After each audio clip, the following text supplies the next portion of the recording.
श्रवस्तमम् ज्येष्ठराजं ब्रह्मणस्पत आनशृण्वन्नोतिभिः सीदसादनम् प्रणो देवी सरस्वती वाचेभिर्वाचिनीवती धीरामवित्रयवतु गणेशाय नमः सरस्वत्यै नमः श्रीगुरुभ्यो नमः हरिः ओम्। सहनावतु सहनौ भुनक्तु सह वीर्यं करवावहै तेजस्विनावधीतमस्तु मा विद्विषावहै। ॐ शान्ति शान्ति शान्तिः। ॐ सहस्रशीर्षः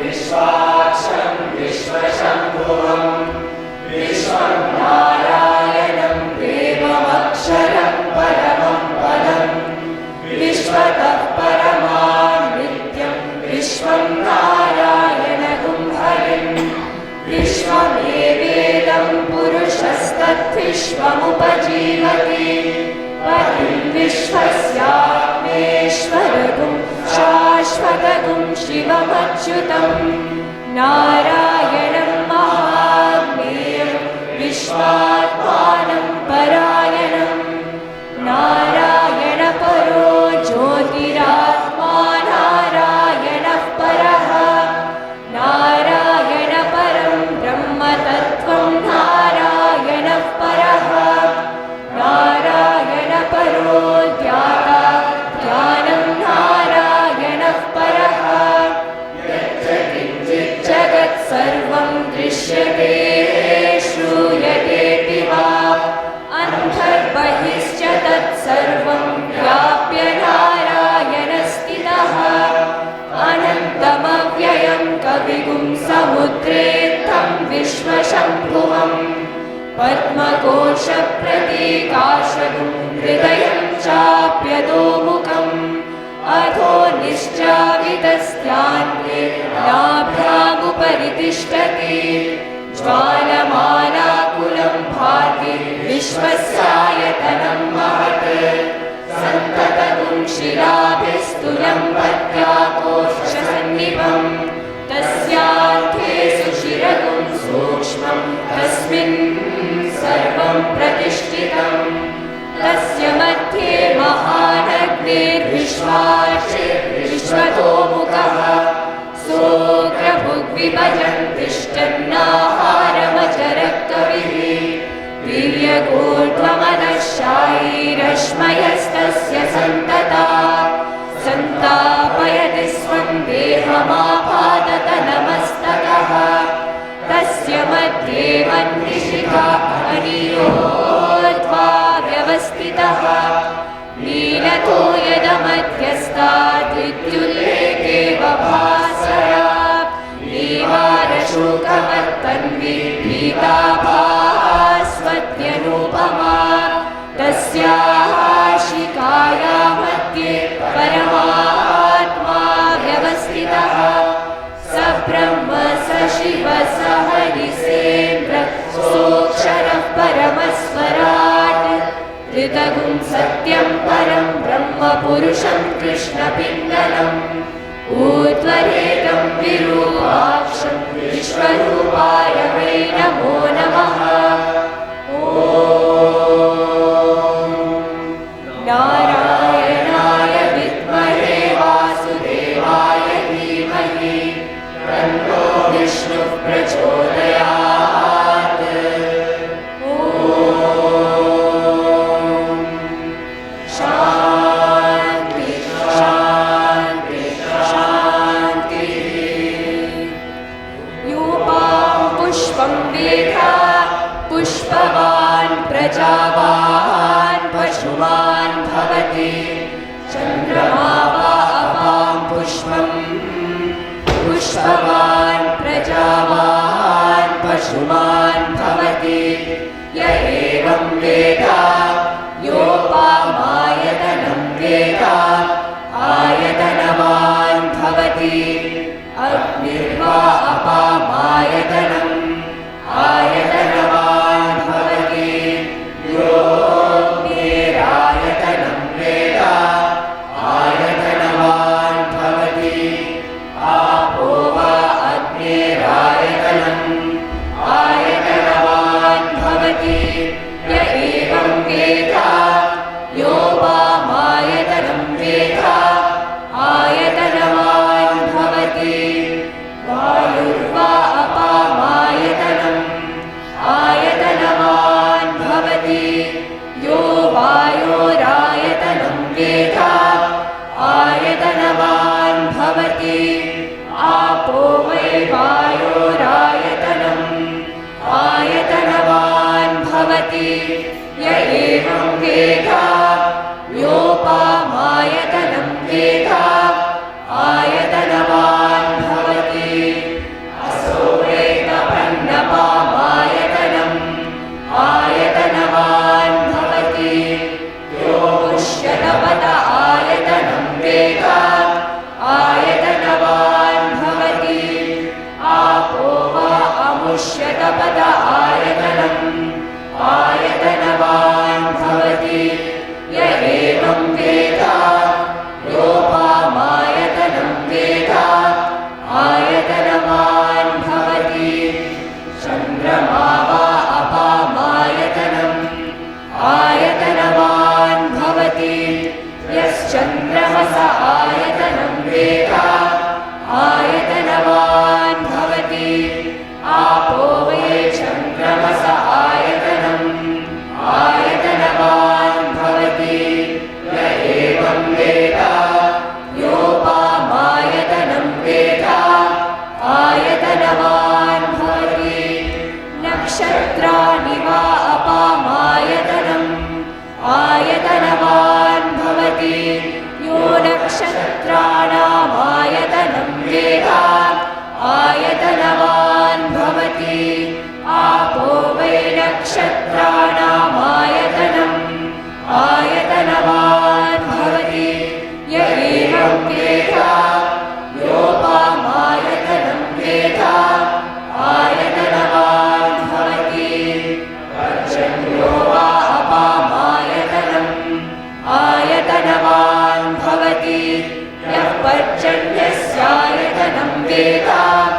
आयतनवान् भवति आपो वै पर्जन्यस्यायतनम् आयतनवान् भवति य एवं वेद योपामायतनं वेद आयतनवान् भवति संवत्सरो वा अपामायतनम् आयतनवान् भवति यः संवत्सरस्यायतनं वेद आयतनवान् भवति आपो वै संवत्सरस्यायतनम् आयतनवान् भवति य एवं वेद योऽप्सुनावं प्रतिष्ठितां वेद प्रत्येव तिष्ठति राजाधिराजाय प्रसय्यसाहिने नमो वयं वै श्रवणाय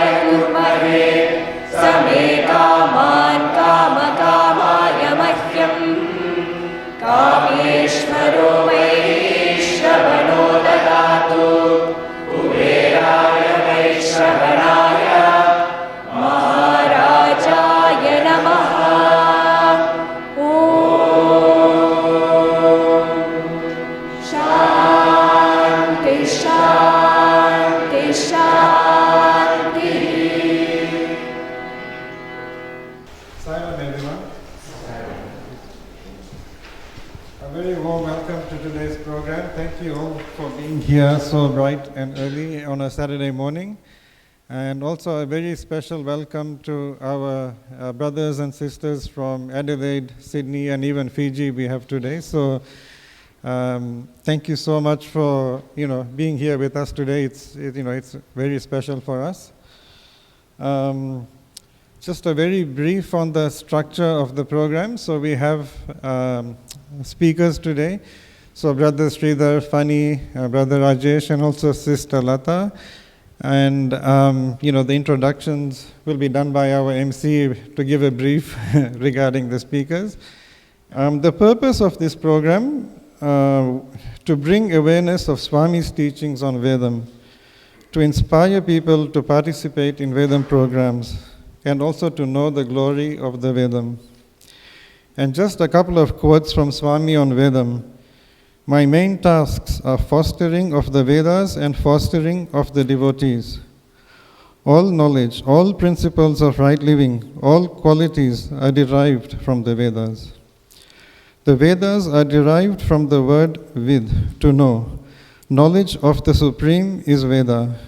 It represents Atma Gyan, knowledge of the Spirit, Brahma Gyan, knowledge of the universal consciousness, and Advaita Gyan, knowledge of the one that subsumes the many. The Vedas embody Sabda Brahman, cosmic sound. They are not to be confined to any particular place, time, or person. So just a few quotes there from Swami, and I will now hand over to Brother Achyuta. Thank you.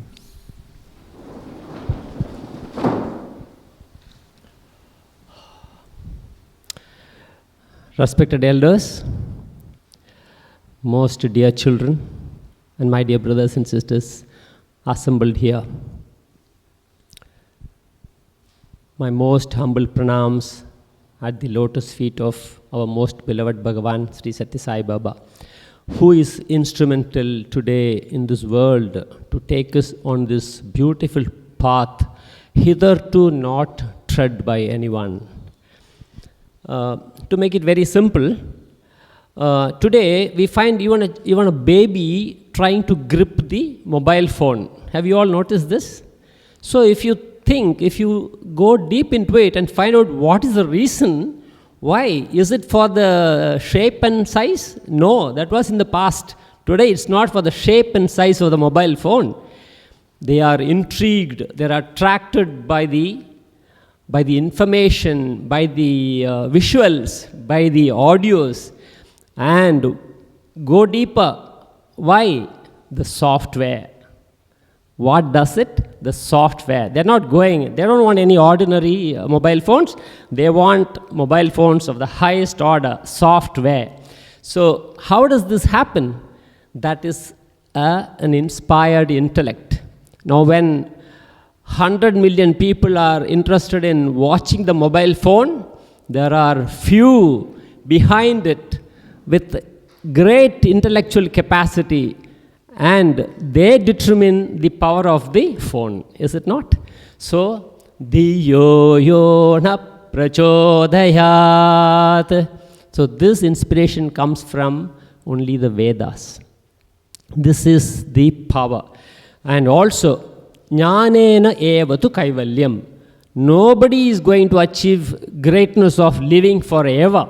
But while we are on the planet, we must achieve the highest level of intellect and the highest level of whatever there is in the world for us to achieve. And that is kaivalya, a state of absolute love, jnanam, wisdom, and bliss.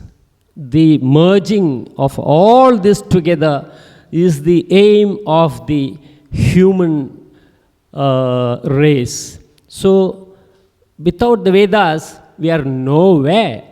And how does it do? It takes us step by step into that realm of the highest level of achievement. Etam annamayamatmanam upasangramati, etam pranamayamatmanam upasangramati, etam manomayamatmanam upasangramati, etam vijnanamayamatmanam upasangramati, etam anandamayamatmanam upasangramati. So this is the message of the Vedas. And by merely reciting, we can reach there. By reciting the mother of all the Vedas, the Gayatri Mantra, the same result can be achieved. But what is essential is a feeling of faith, dedication, and discipline. Now today we have got very eminent speakers lined up to discuss on various matters, and we have our children also who will present their own ideas and experiences, and all by their own practice of the Vedas. So let us all listen to them, enjoy, and make best of whatever is possible during our limited span on this planet. With these few words, I hand it over to the next program. Thank you, Sairam, Vanakkam, and Namaste.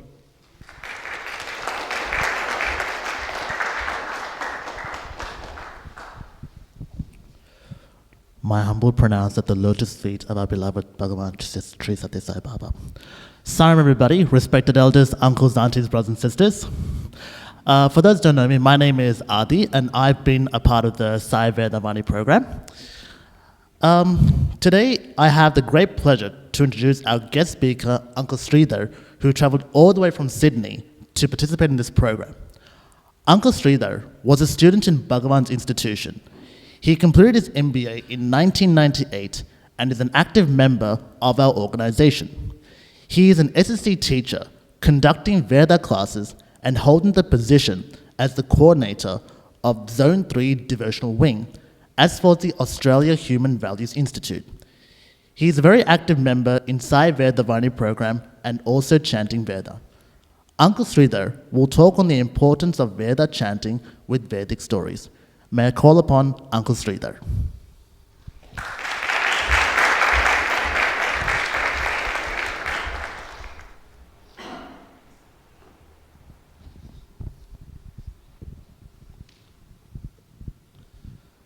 Om Shri Sairam. I offer my most humble pranams at Bhagwan's lotus feet. Saram everyone, once more. I remember 5 years back, I was here for a Vedam conference. I think it was in the Glen Waverley Center. That was 5 years back. And that's when I first met Achyutanna, Muruga uncle. There are so many people interested in chanting of Vedams.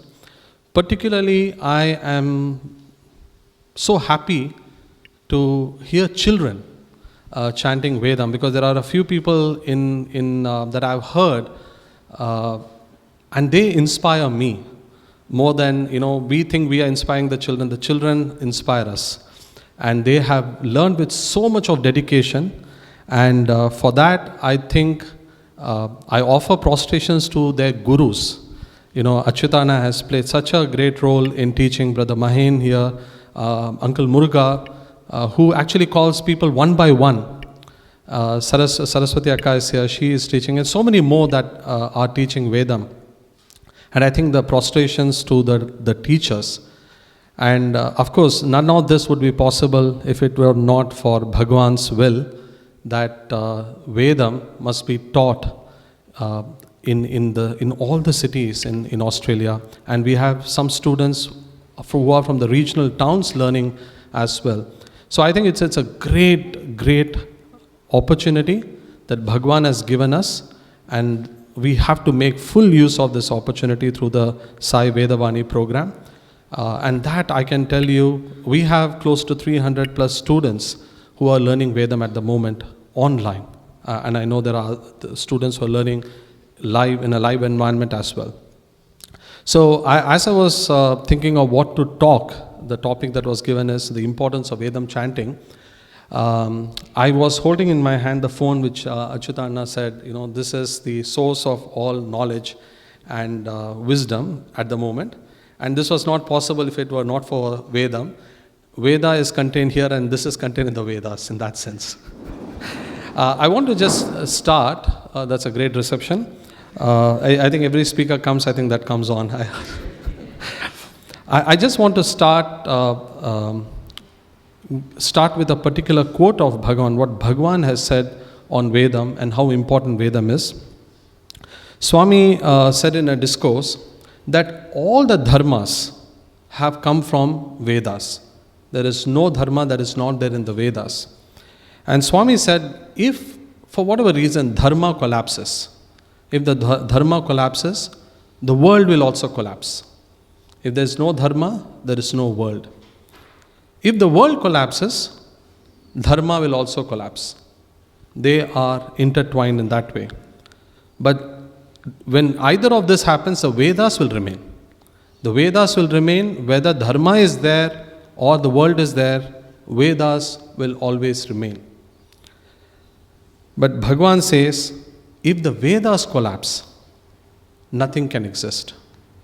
And so Swami said, we all have a very important role to play in sustaining the Vedic principle, to hold on to the Vedas, to propagate the Vedas, to chant the Vedas, to understand the Vedas. So Swami said, this is the most important element of our thought, of our work. That is what we are here for. And we all know that one of the things Bhagwan's avataric mission is for Veda Poshana. To sustain the Vedas is Bhagwan's avataric mission. One of his mission is that. And I will tell you why it is so. Why has Bhagwan given so much of emphasis for Vedam is something that I'll cover. And I know funny when he talks as well, he's going to share some very beautiful experiences with you all, his personal experiences with Bhagwan. But I'm just going to give you a very top level overview, just for the benefit of those who may be hearing about why is Veda so important. I want to give you some context on Vedas, and also want to share some stories with the children so that you can all put that together. We all know, I'll also have it as an interactive session. So because we have children here, I want to keep it a little interactive. Who can tell me how many Vedas are there? How many Vedas? 12? Children? How many Vedas? 2? 4? How many? Not everyone is not very confident. Yeah, we have Pradhani showing 4 with her fingers. There are 4 Vedas. What are the 4 Vedas? All of you had breakfast, kids? 4 Vedas. Oh, loud. Rig Veda, Samaveda, Atharva Veda and Yajur Veda. Good, those are the 4 Vedas. Vedas are split into how many? There are 4 parts of Vedas also. What are the 4 parts of Vedas? Anyone knows? Adults, anyone? So it's a quiz. No? So you chanted the mantras before.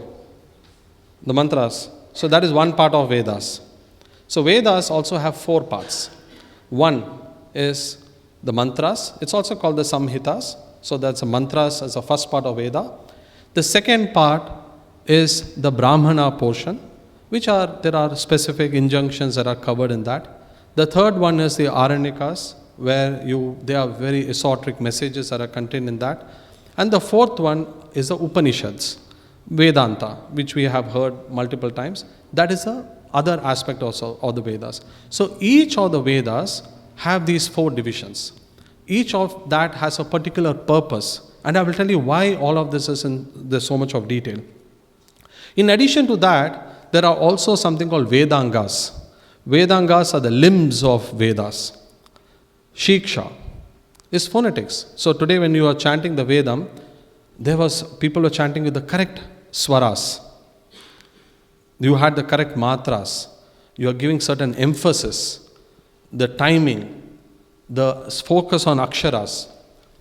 When you say dharma, phala, you are giving there are pranas that you are emphasizing a lot on certain syllables. All of that is covered in that part of the Vedas. The other part, there is one more Vedanga, is the things how you do sacrifices. It's called kalpa. There is a part of how do you perform sacrifices. They are rituals. So we all have rituals. How do you take arti? Why do you take arti? How do you conduct a yajna? All of that is covered in that. There is Jyotisha, astronomy. As I always say, we are all here for a satsang. If at the same time in the next hall, there was the world's most famous astrologer who can predict your future, I can tell you not one person will be here.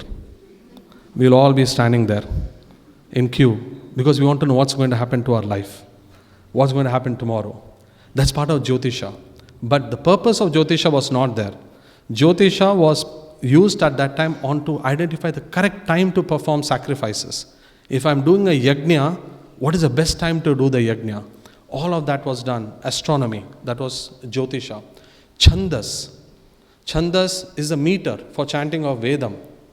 How many one chandas, anyone remembers what is one of the chandas? Gayatri is a chandas. One more? Anushtup is a chandas. So Gayatri has how many syllables?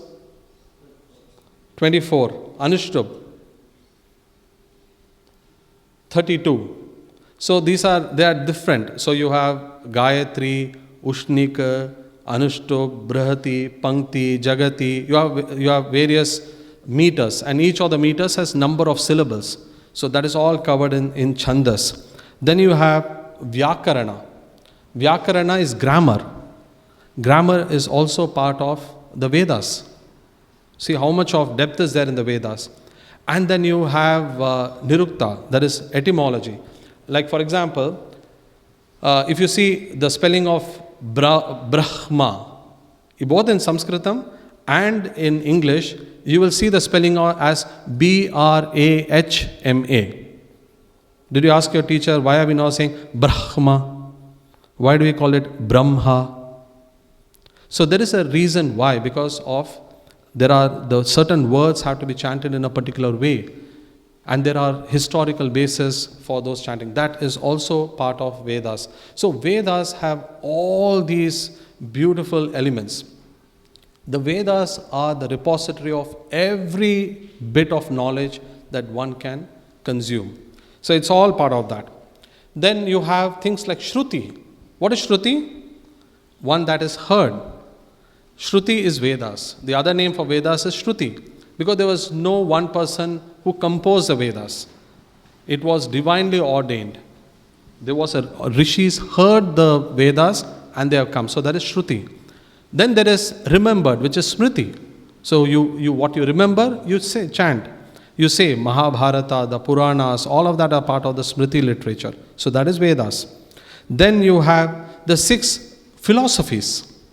Sankhya, Yoga, anyone remember? Mimamsa, Vedanta, Vaisheshika, Nyaya. There are the 6 philosophies. You would like science? Children here, you all like science? No? No one likes science? History? No history. So science, those of you who like mathematics, who are very science focused, Vaisheshika says that there is an atomic principle for the creation of everything. So they come up with that. You like logic, everything is logical.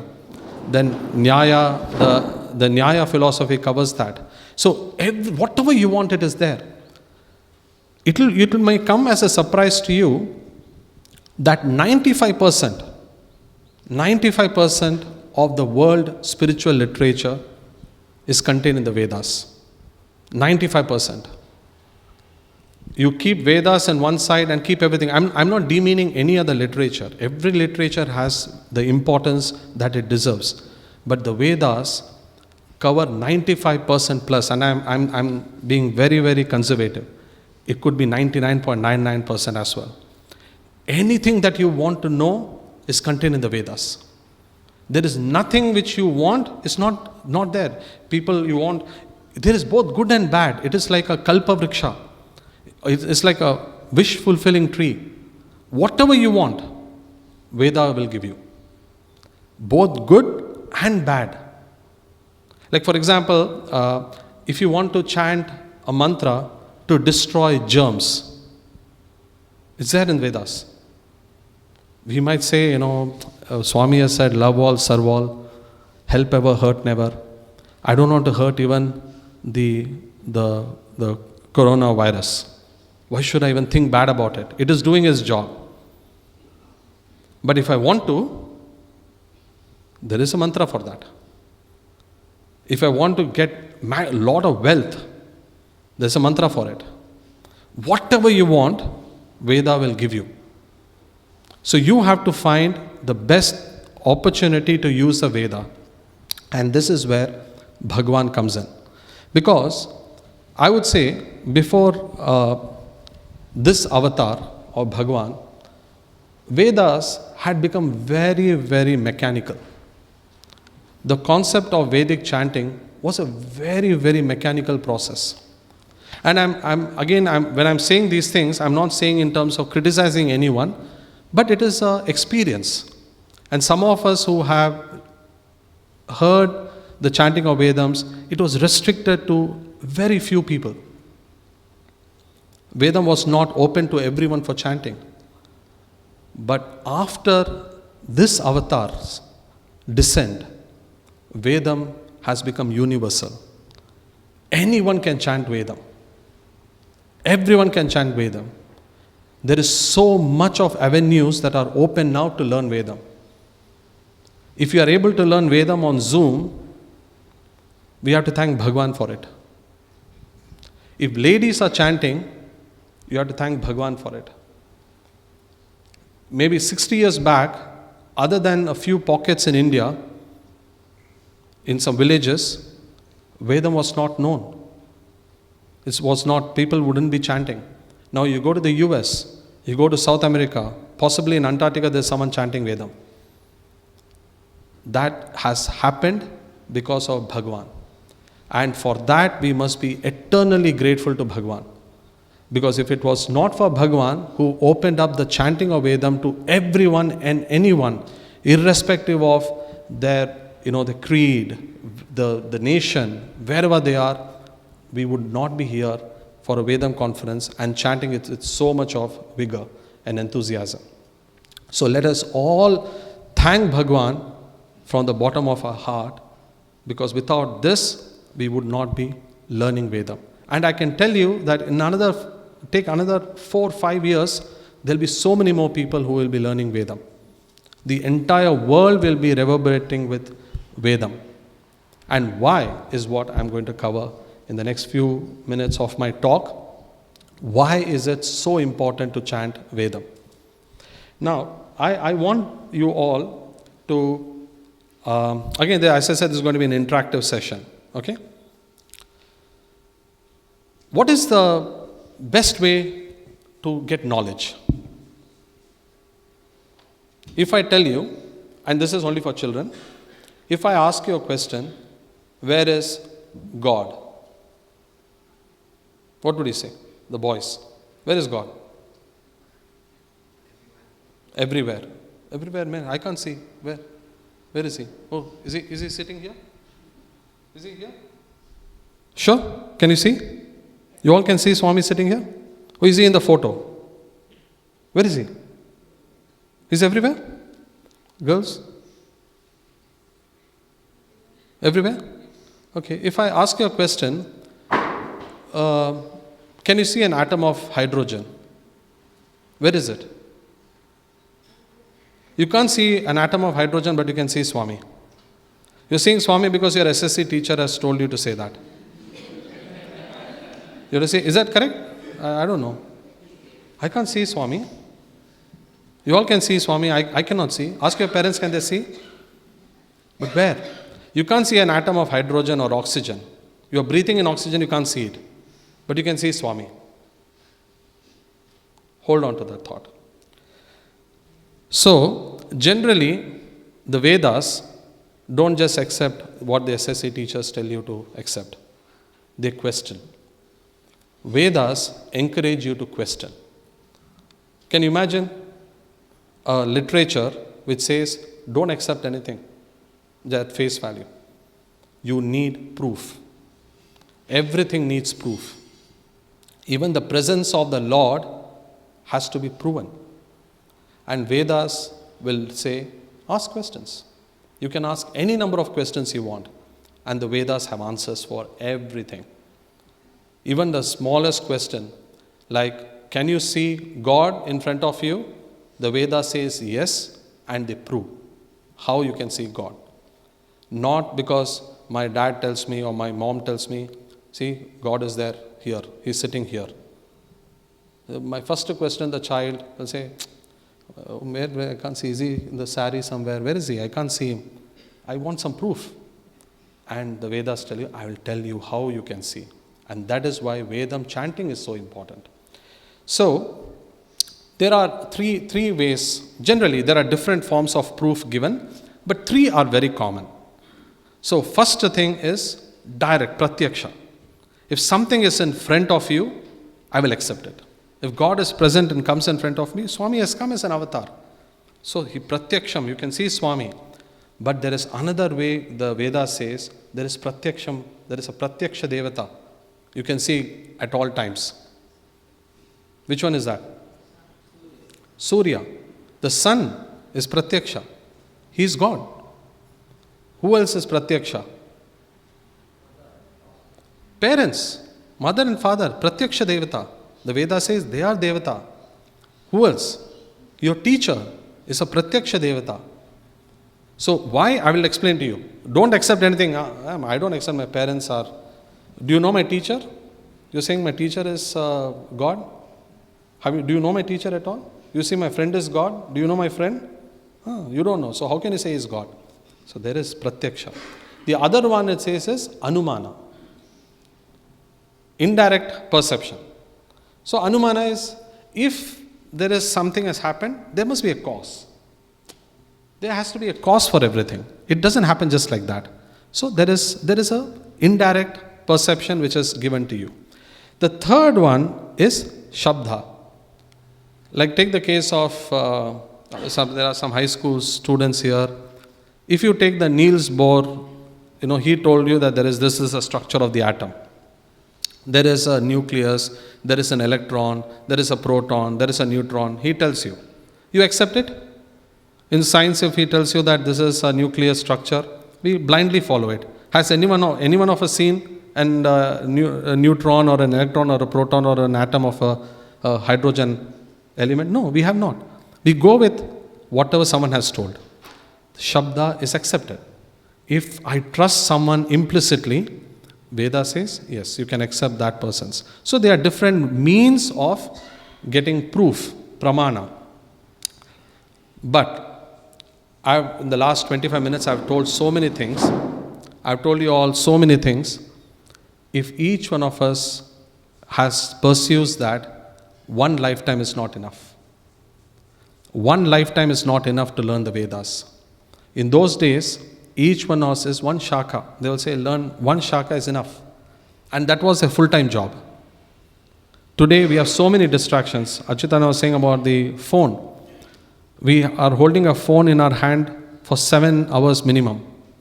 Possibly more, I don't know. We have that. We cannot live. We can live without a hand. But we cannot live without the phone. Those days, people will follow one book or one area of the Vedas and master it. That is what they were doing. Impossible for us to learn everything in Vedam. So we have a very simple way of learning, and that one is take a few parts which Bhagwan himself has given us and focus on it. And when we do it, what Bhagwan is asking us to do is to introspect. And that is what we are going to look at. I want someone to just indicate to me if I'm out of time, because I generally keep going on and on talking. So MC, you please keep track of that, please, for me. Now, Bhagwan, again, I'm referring to most of what I'm saying today is from this book, Sri Sathya Sai Vedavani. If anyone can, when you go to Parthi, if you can get it, you can get this book.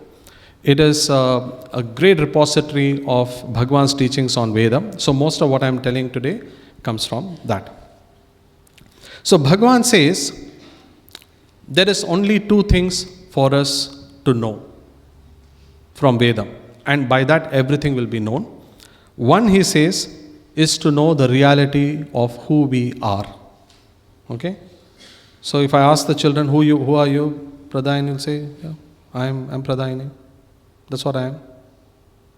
Okay? You ask all the boys here. I am who I say. But he says, no, that is not who you are. Your name is not who you are. Introspect further. And then Bhagwan says, you need to know who God is. These are the 2 things that you need to know. And that is what Vedas will ultimately give you. You can become a lawyer, you can become a doctor, you can become whatever you want in your life. You can earn as much of money as you want, but ultimately these are the two questions that you keep focusing on. I know some of my Vedam students are here, and they have heard me say this a million times, so for them it is a repetition. But we will look at this through the means of a few stories. So I'm going to, most of my stories today is from the Vedas only, not anything from the Puranas or anything. The first story I'm going to relate to you is to answer the question, why do we need to chant Vedam? And the Chandogya Upanishad has a story. And this story is of Chakrayana Ushasti. So this is a very, very poor person, a very poor man with a family. He has a wife and a child. They don't have food to eat. They are in tremendous level of poverty, nothing to eat. They have not had food for 14 days, and he is desperate for food. He goes out. He goes to a person who is eating, and he says, he begs him, can you give me some food? So he says, these are some food that I have, old food. He's already eating. Say, it's the leftover of my food, and do you want to take it? You can take it. So he takes this food from this person, and then he goes back, and then the person says, I can give you some water from me. He said, no, I don't want to. You have already drank that water. I don't want that water. So he says, that person who gave him the food, I have given you my food that I have already eaten, half eaten, I'm giving you that you're willing to take, but half drunk water you don't want to take. He says, see, water I can get anywhere I want, but food I'm desperate. So I have to eat food. So I can even take leftover food from you, I'll take and go.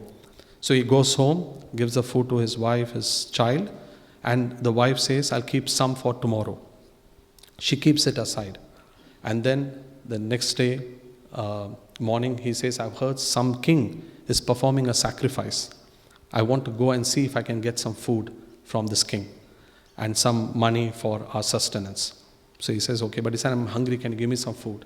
He said, this is a leftover food, have it. So she gives that food to him. He eats that food and goes. Now, whatever I'm going to say after this has no relevance to the story, but I'm telling you why this story is very important, is because at times when we may be the most knowledgeable person, but Bhagavan says sustenance of the body, sustenance of the mind is very important for Vedam. We cannot sacrifice our body for the sake of knowledge. We need to sustain, have food. We need to have good food. We need to have nutritious food in order to sustain.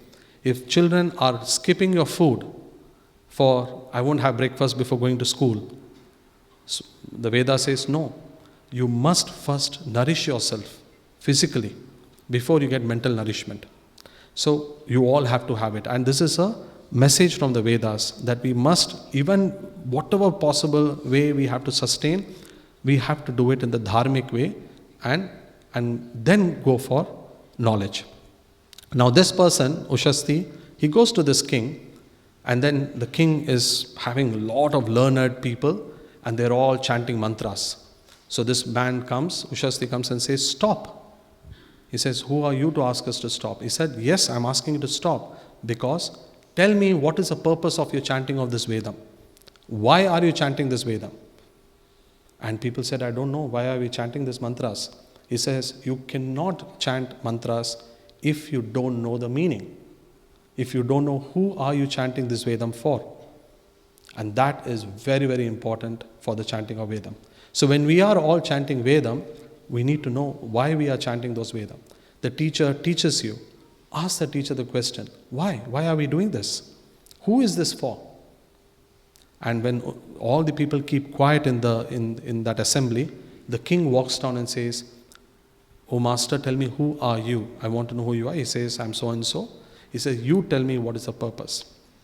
And this Chakrayana Ushasti gives an explanation on who is this mantra being chanted for. He gives an explanation on that. And that is the Lord himself. Each of the mantra has a deity associated with it, and the mantra is for that person.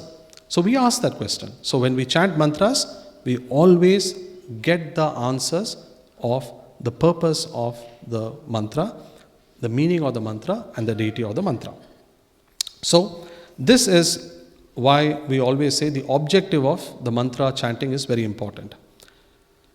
Let me say, someone knows the Durva Suktam here? Chanting, the children? Durva Suktam? Sahasra Paramadevi? Sir, can you, first few lines are funny. Shatamula Shatankura. Okay? Tume Papam Durva Duswapna Nashini. So, what does Durva mean? Anyone knows what is Durva? Sorry, more energy. Grass, Durva, grass. Right? But, are we chanting this mantra for a grass? You think we are chanting, when he's saying Durva Suktam, we are chanting this mantra to... Suktam means well spoken, well said. That is the meaning of Suktam. We are chanting, praising the grass. Is that what it's for? So if the Ushasti would say, sorry, you have dialed the wrong number. You have not got it right. So you need to ask that question. What does this Durva mean? Every mantra is like that. And it has all an inner significance. Du is the root word is for dukkha. And urva is for one which is for destruction or taken away. So Durva here literally means for the where your entire misery is taken away. The Suktam is said, and who is that person who takes away all your misery? Who is that person who is the Durva? Because here the Durva Suktam, it has been referred in a feminine aspect. Sahasra Parama Devi, she is being treated as a deity who takes away all your misery. So who is that person? Sahasra Parama Devi. Sahasra means what? 1,000. What is 1,000 Parama Devi? The great Devi of 1,000. Shatamula with 100 of roots. Shatankura with hundreds of sproutings. So what does this actually mean? It means the Sahasra in Sanskritam, in Vedic language, refers to infinite, uncountable. That is the reference which is given for both Shata. When we say Sahasra Nama or Ashtotaram, it is not that there are only 1,000 names for the Lord. It is not that they have only 100 names for the Lord. It means they are countless, but it is given a number as Sahasra or Shata. Here it says, this person is present in thousands of people, in a countless number of people. As what? As the Atman within. Sahasra Paramadevi, Shatamula, Shatankura, then Sarvam Haratu Papam. Haratu means destruction. All your misery, destructions, Papam is mistakes. Every mistake that you do is taken away. Sarvagum Haratu me Papam, Durva Duswapna Nashini. All your bad dreams. So what is this bad dreams that they are talking about? We think that we are the body. We think that we are doing all the good work in the world. I have 100 students of Vedam. 100 people. I take Vedam classes 7 days a week. I'm sacrificing so much for Swami. Such a great, wonderful thing that I'm doing. Such wonderful service I'm doing for Swami. That is Duswapnam. That is a bad dream. When you think that you are doing a lot of things, it is a bad dream. If you think that you are this body, it's a bad dream. So this Devi, that is a cause for our misery. Because we think that we are doing things, we become miserable. Because if I don't get what I want, I feel very upset. And the Lord is the one who keeps coming and taking away. There is another story. There was a king called Janashruti. Again, it comes in the Chandogya Upanishad. So this king, what he does is, he's a very good king. He's very, very generous. Does a lot of service activities. Too much of work. And without any sense of ego, he really wants to help people and do everything. And always he feels very bad if someone is suffering. He's a very, very good king. So one day he is on top of the roof of his palace. He's sleeping, lying down, looking at the beautiful moon, full moon. And at that time, there are two birds that are flying.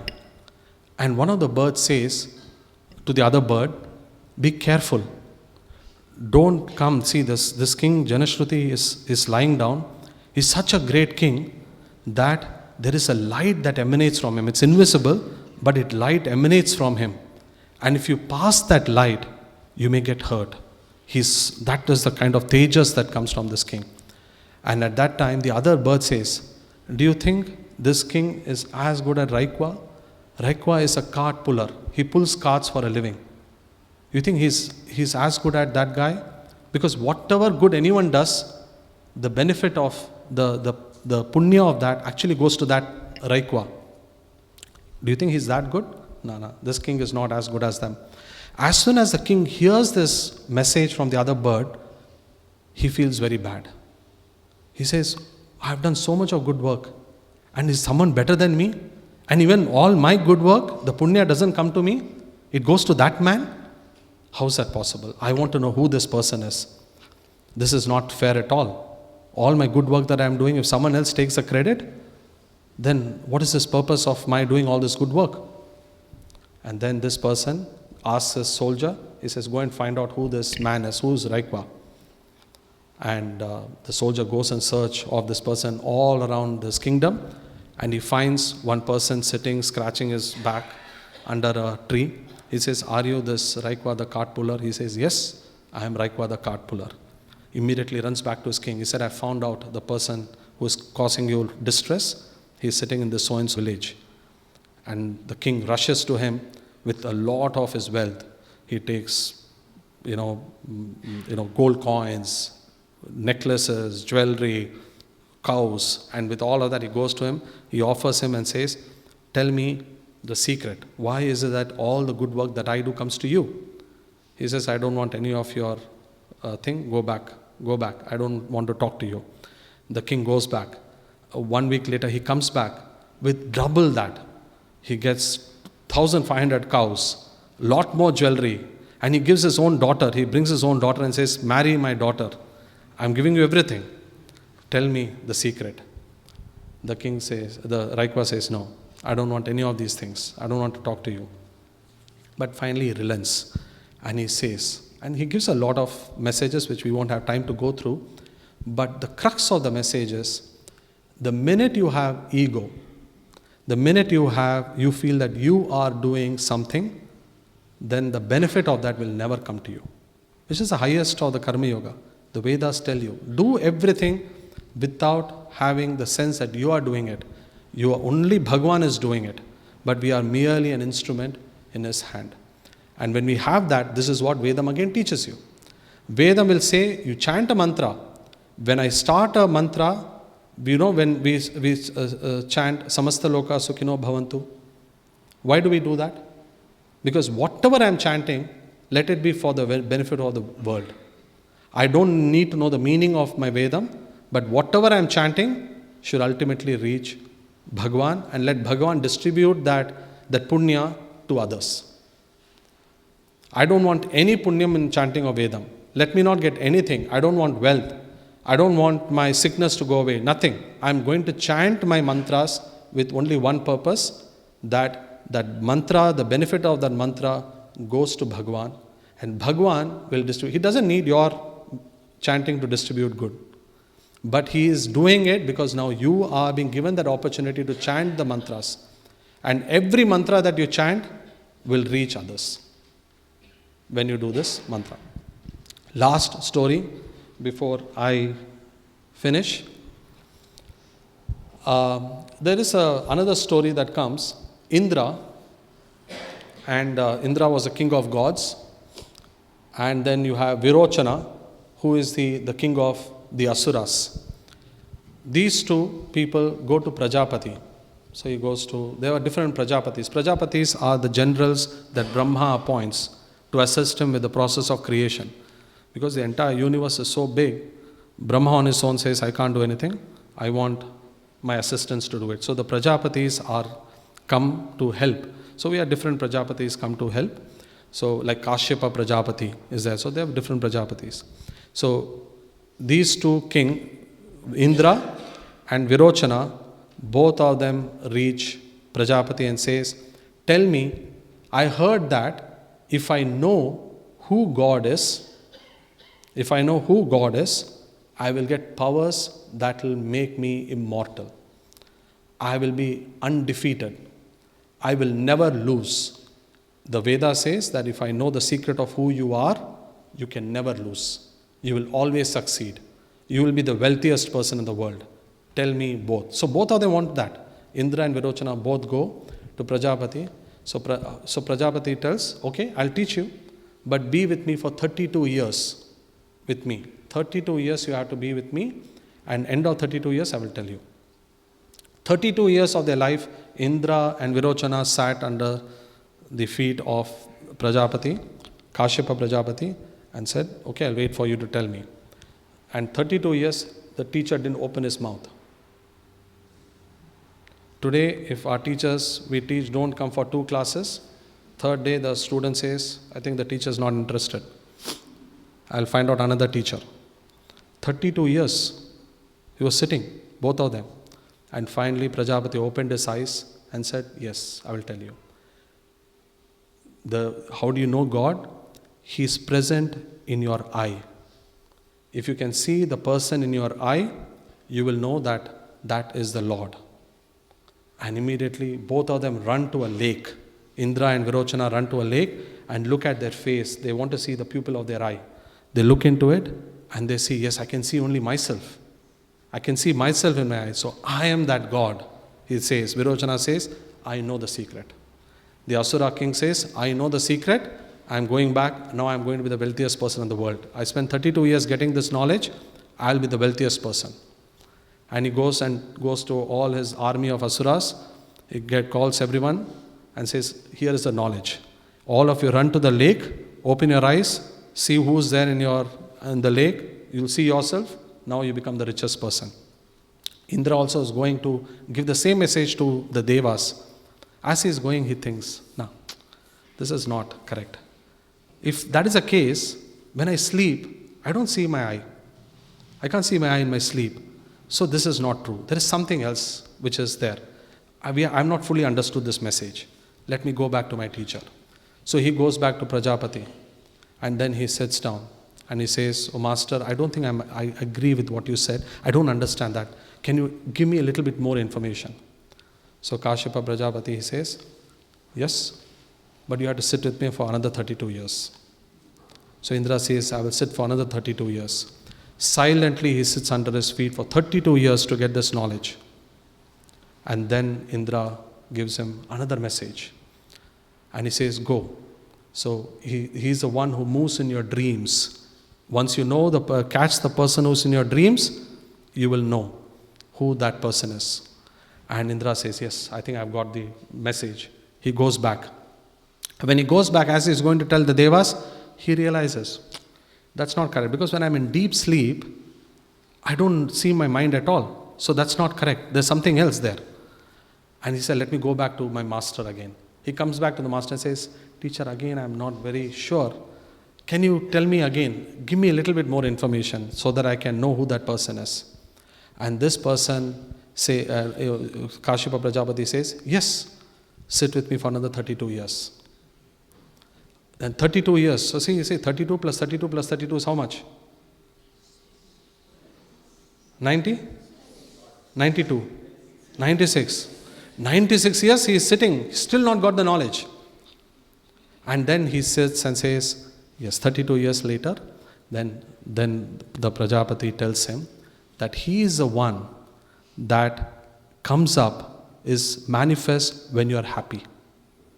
When you are happy, that is the person in your mind, in your buddhi, who actually experiences that happiness. When you know that, you have found out the person who can give you the greatest of wealth, the greatest of success. You will never be defeated. And that is the Atman within.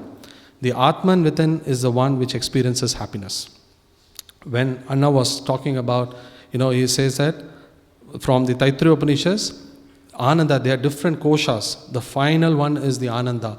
But behind that Ananda sits the Atman. And once you realize that, we will never be unhappy. We will be the richest people in the world. Riches is not with money, right? Are we happy when we get one game? We want another game. We want more. We want more. We are never happy. Why are we not happy? Because that possession is not giving us happiness. But when we get that, the first time the toy comes in our hand, I'm very happy for exactly 10 minutes. After that, that's gone. I want to get more happiness. So the Vedam tells you that you need to introspect on every mantra that you chant. So every time the teacher teaches you a mantra, let us introspect on the meaning. The meaning of every mantra is exactly the same. Every mantra that we chant, the meaning is the same. The meaning will never change. It comes in this direction, every direction comes, but ultimately it points us only to that one thing that you need to focus on is to realize who we actually are and who Bhagwan is. And Bhagwan and I are not different. We are both the same. I think as students, one boy, Swami, when he was going for darshans, he spoke to a boy and he said, "Who are you?" He said, "I am you, Swami." He said, "I am you." This is not correct, right? He said, "I am and you are one." Then Swami said, "Okay, I'm going to sit now. You go and give darshan and come." No, Swami, I cannot do that. Which means it has not become real. Like Uddhava, he had so much of focus on Lord Krishna that he started looking like Krishna. When we have that vision of the Lord, and that's why when we look at the Mahapurushas, when you see the picture of Ramana Maharshi, who was a realized soul, in his eyes you can see the divinity. You can see the divinity in the eyes of realized people. So we have to always keep in our mind that one thing, that when we know who Bhagwan is, who we actually are, when we focus on those two things and start thinking, and Vedam is a way for us to introspect. When we keep focusing on Vedam, learn a Vedic mantra, focus, then you will get the answers to your questions. And you will get closer and closer. Different layers are removed and you become closer. So I'll finish with just one small explanation of another favorite mantra for everyone. It's my favorite mantra. Not all mantras are favorite, but this is one which allows me to introspect much more easily. Okay? All of you know the Narayana Upanishad? All of you? So we'll start with Atha Purusho Havai and first two. Okay? Kids, all of you can chant? All of you familiar? Or you need a book? All of you know? Want a book or you can chant together? Om Atha Purusho Havai Narayano Kamayatav Prajasrijayeti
What does it say? Om Atha Purusho Havai Narayano Kamayatav Prajasrijayeti. The Narayana, here Narayana is seen as the divinity, the Purusha, he desired, and the entire world got created. Praja means what in Hindi? Praja is people, right? But that is not the actual meaning in Sanskritam. If you break it up, Pra literally means one which is evident. You can see evident. Pra, then you say Aja. What is Aja? Aja, which is unborn. Unborn is Aja. So which means that what you see, Praja, what you see as Praja is not, because if you see, we are born and we die, we born and die. There is growth and everything goes down, right? But here, the Lord, when He became happy, He desired and He created all the prajas, everything that is evident in front of us, but it is Him. He created. Then He says, from Narayana, Brahma was born. Brahma jayate, Janma. Janma comes from the same Jad, born. Narayana, Rudro jayate. Rudra was born from him. Indra was born from him. Prajapati was born from him. All the Adityas, Vasus, everything was born from him. The mind, the prana was born from him.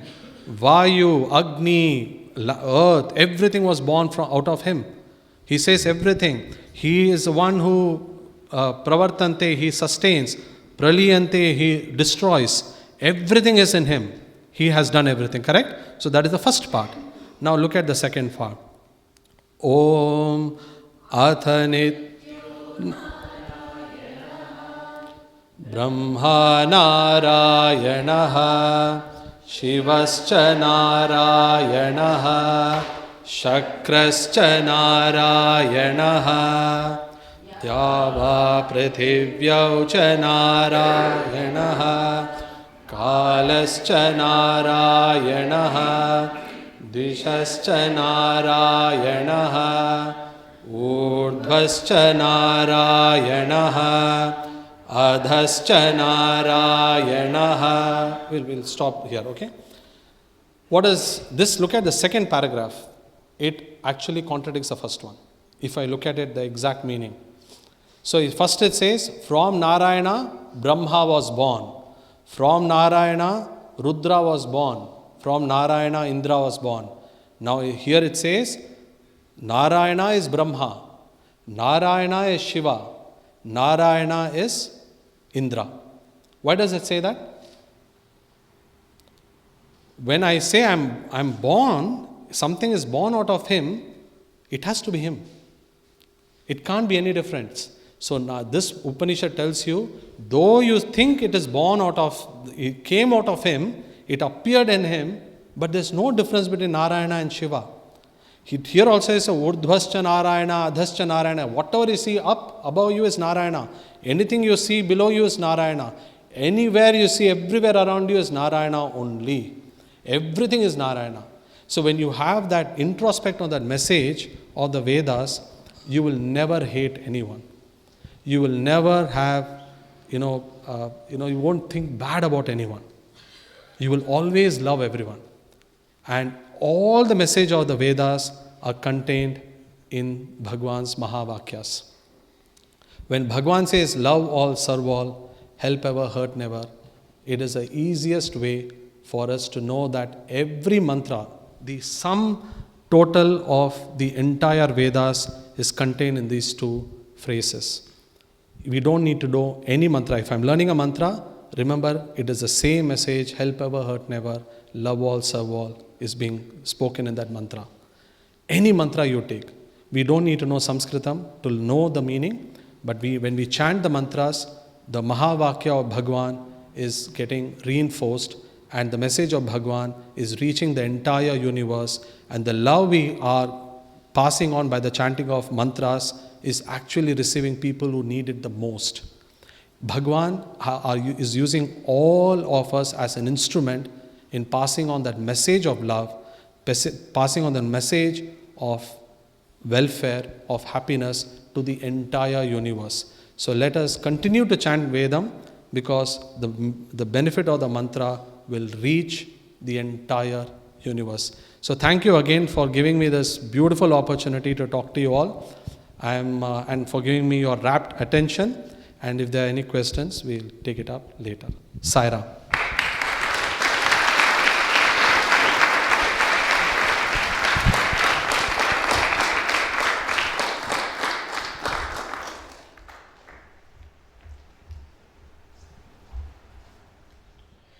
Thank you very much for the message, Uncle Sridhar. Now we're going to have a presentation by Brother Adarsh. He has been learning Vedam and is also actively taking part in Sai Vedamaahaatmyam Australia as well as the Victoria program, Chanting Vedam. Good support for Swami's mission. Let us hear now from Adarsh. Adarsh, please.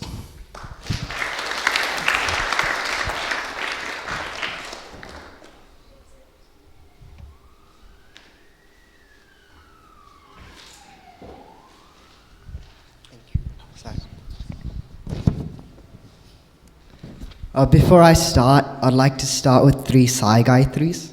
So if everyone could chant, it would be nice. Om Sai Ishwaraya Vidmahe Sathya Devaya Dhimahi Tanna Sarva Prachodayat. Om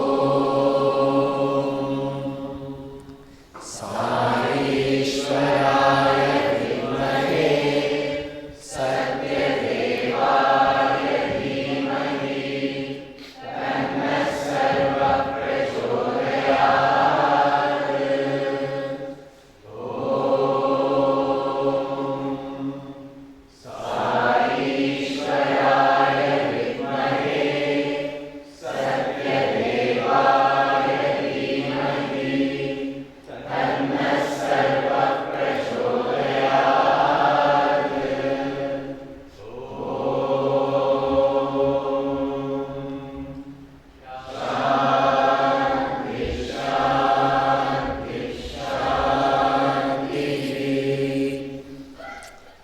Om Shri Sairam, everyone. I'd like to offer my most humble pranams at the divine lotus feet of our beloved Bhagavan. Respected elders, aunties, uncles, and my dear brothers and sisters. First, I'd like to obviously thank Swami and thank you all for giving me this opportunity to say a few words about Vedas. I take this as a great blessing. Today, I'll be speaking about what are Vedas. As many of you probs do know what they are, but I'll just quickly go into what they specify and what they are. So what the word Veda means, it originated from the word Vid, which means knowledge or insight. And Vedas are Ishvara Jnana, which are knowledge of the Lord, Atma Jnana, which are knowledge of the self, Advaita Jnana, knowledge of the One Supreme, and finally Vijnana, which is knowledge par excellence. The Vedas contain the truth which cannot be comprehended by the sense organs. They describe the natures, attributes of not only human beings, but the entire universe and its creator. This includes animals, trees, plants, everything. It is said that the Vedas were revealed to the rishis of ancient sages who listened to the divine voice and recorded it in the forms of hymns. And this is what makes Veda so truly special, as it wasn't really read or seen somewhere, but it was like heard by the divine. And this is what makes it different from other religious texts and languages, as this ultimate truth was heard and not read. The 4 primary Vedas are namely Rig Veda, Yajur Veda, Sama Veda, and Atharva Veda. And these contain more than 20,000 verses that cover a wide range of subjects such as philosophy, science, astrology, architecture, medicine, everything. So under these 4 branches of Vedas, there are 4 types of texts, which Uncle Sridhar already talked about. So these are the Samhitas, which are the mantras and hymns for chanting, the Arankyas, which are details of ceremonies, the Brahmanas, which are commentaries on rituals and ceremonies, and finally the Upanishads, which are discussion of meditation, philosophy, and spiritual knowledge. The Vedas are not just books of knowledge, they are the living entities that have survived for centuries by being passed down from verbally, from generation to generation. And Vedas have not only influenced Hinduism, but also various other religions such as Buddhism, Jainism, and Sikhism. Moreover, everything pertinent to the creation, sustenance, and disintegration of the entire universe is contained in the Vedas. Even how the world came into existence is contained in the Vedas, whereas modern-day scientists fail to find a conclusive answer. So according to the Vedas, creation is a cyclic process which has no beginning nor end and happens continuously. So we can see this in the Taittiriya Upanishad, which actually talks about how the world came into existence.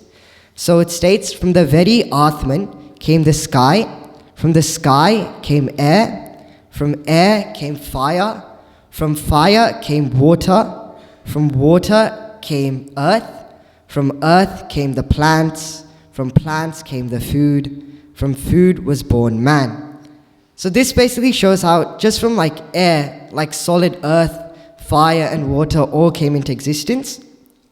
So Vedas are the primary authority that enables us to know that there is a self and that everyone can experience the power of the self within.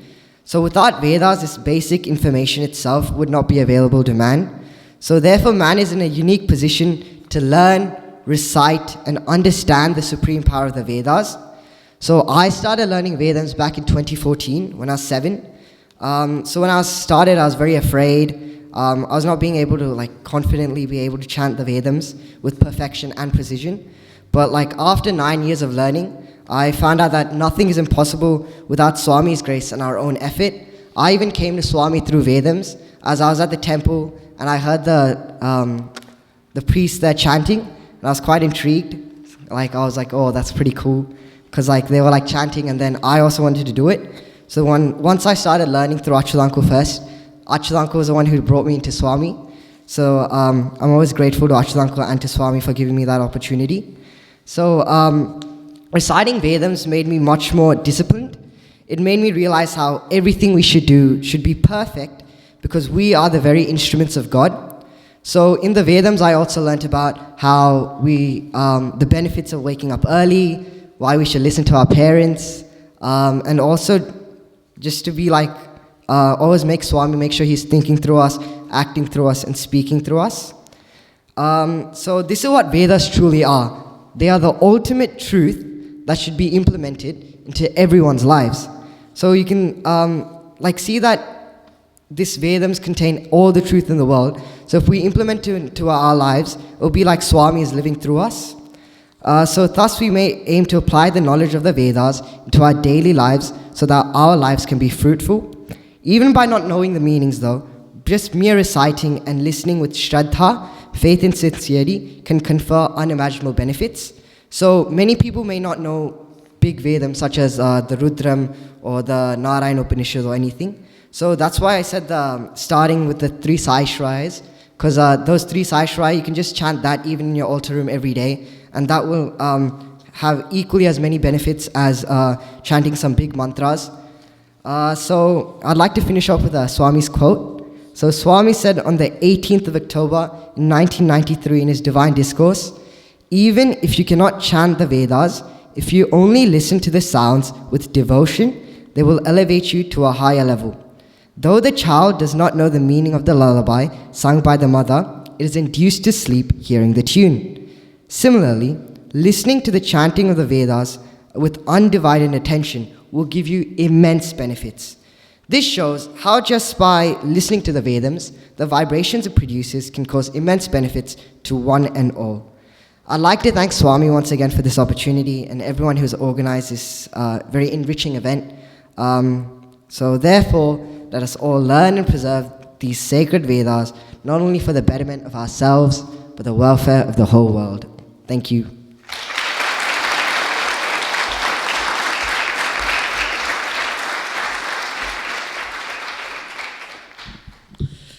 Thank you very much, Brother Adarsh. Now we're going to have another active Veda chanter, Sister Thiyanna. She, with her brother Naveen, support Sai Vani, national and Victoria programs, very devoted to Vedam chanting. Thiyanna is going to do her presentation on benefits of chanting Veda. May I call upon Sister Thiyanna. Thank you.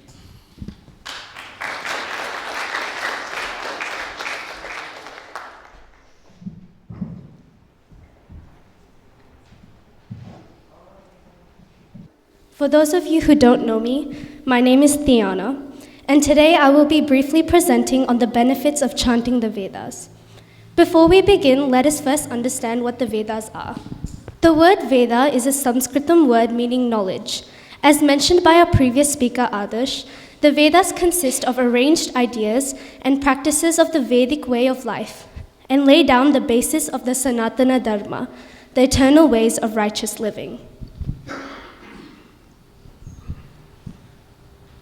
The Vedas are made out of Vedic hymns.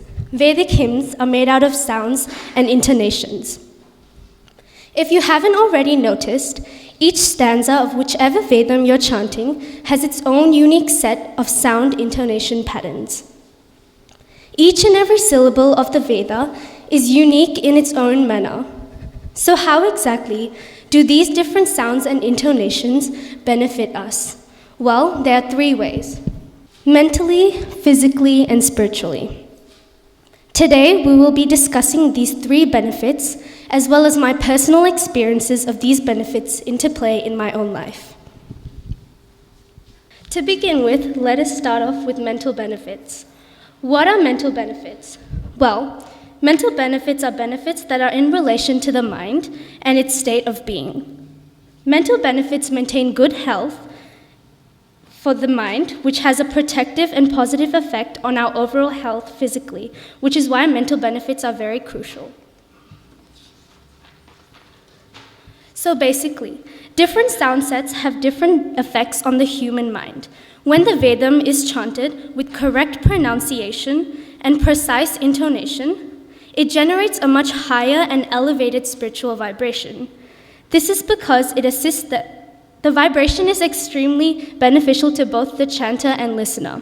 This is because it assists them in resonating with the much elevated mental state. So mental state that is very pure and cleansed and not distracted.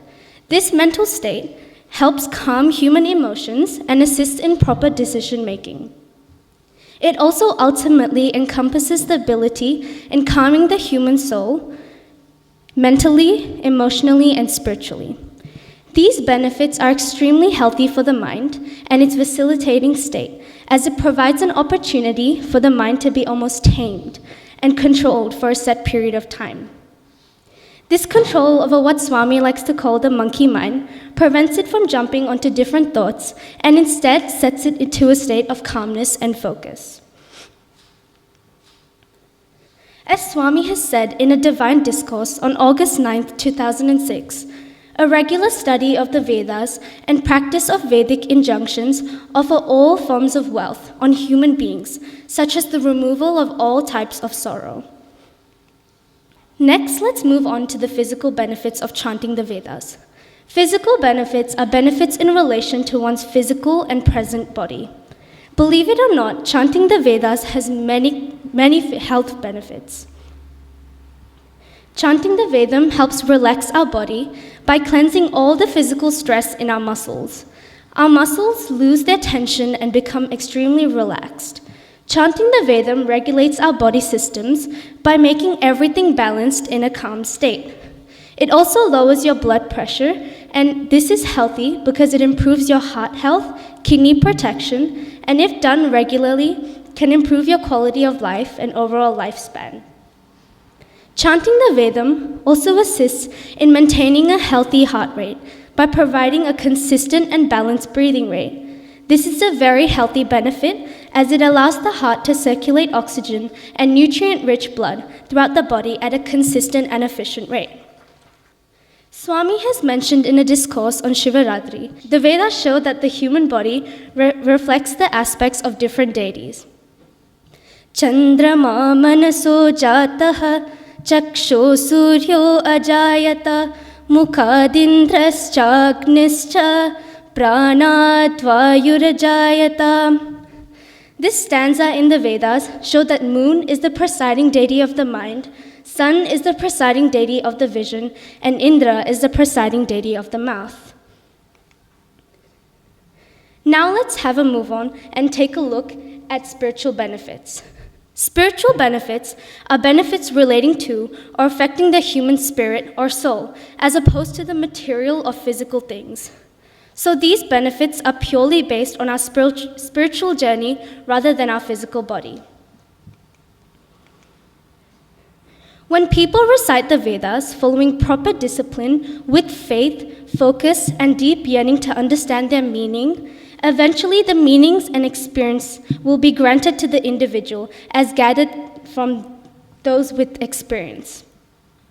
The Vedas assist us in striving to become better spiritual individuals by helping us progress in our spiritual journey of self-realization. The secrets and the truth about this entire creation is contained in the Vedas.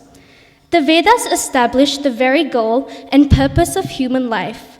Without the Vedas, us humans would not be able to attain spiritual knowledge and excel in our spiritual journey. The Vedas educate us in matters regarding living beings, jivas, the universe, Jagat, and God, Ishvara. They describe the nature and attributes of a human being, its reality and manifestations, and its powers and aspects. The Vedas also describe the process of creation, preservation, annihilation, and ultimate truth of the nature and the universe. In relation to spiritual benefits, let us see what our Vedas have to say. I would now like to call up Bhavya to chant the Palashruti as mentioned in the Surya Upanishad.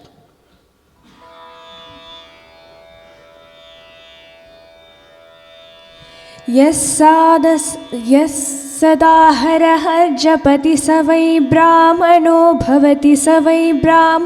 bhavati. The one who always recites every day becomes focused on the Creator, Brahman. Suryabhimuko japtva mahavyadhibhayat pramuchyate. When recited facing the sun, one shall be relieved of all fear of great diseases. Alakshmir nashyati. Poverty is destroyed. Abhaksha bhakshanat puto bhavati. One attains purity being delivered from the sin of eating what should not be eaten. Agamya gamanat puto bhavati. One attains purity being delivered from the sin of going to places one should not visit. Patita sambhashanat puto bhavati. One attains purity being delivered from the sin of involving in base speech. Asat sambhashanat puto bhavati. One attains purity being delivered from the sins of uttering falsehood. Madhyane suryabhimukah patit. When recited facing the sun in the noontime, one should be relieved of these 5 great sins, such as stealing, drinking, killing, associating with anyone involved in these sins. Sadyotpanna pancha mahapatakat pramuchyate. They will be relieved of these 5 great sins. Saisha savitrim vidyanna kinchidapi na kasmaichit prashamsayet. This knowledge of Savitri shall not be used to praise anyone. Ya eta mahabhagav pratah patati sabhagyavan jayate pashun vindati. One who recites in the morning attains good fortune and shall win over all animal qualities. Vedartam labhate. Understand the true meaning of the Vedas. Trikalameta japtva kratushata phalamavapnoti. When recited all 3 times of the day, one attains the benefits of performing 100 sacrifices. Hastadhitye japati samahamrutyum tarati. When recited at the time when sun is in Hasta Nakshatram, one crosses death. Ya evam Veda. Please know this. Ityupanishat. Thus Upanishad. Wow, how beautiful. It is truly amazing how the Vedas itself have stated its own benefits. Thank you, Bhavya, for chanting this beautiful stanza from the Surya Upanishad. Now I'm going to be sharing my personal experience of these benefits of chanting the Vedas based on everything we've spoken on so far. In relation to mental benefits, every time I chant the Vedas, I tend to feel very concentrated and not distracted. And this concentration and sense of focus tends to carry on throughout the rest of the day, which is really healthy for me because I find it easier to focus. In relation to physical benefits, every time I chant the Vedas, I tend to realize that my muscles feel very relaxed and there's an overall lack of tension in my physical body. Another thing I'd like to talk about is the benefits of teaching and listening to the Vedas. I learned most of the Vedas that I know from just listening, and for this I'd like to thank everyone at my center who participates in the Vedam chanting. I'm grateful for them because without them I wouldn't know what I know today about the Vedas and I wouldn't have even been interested in learning the Vedas.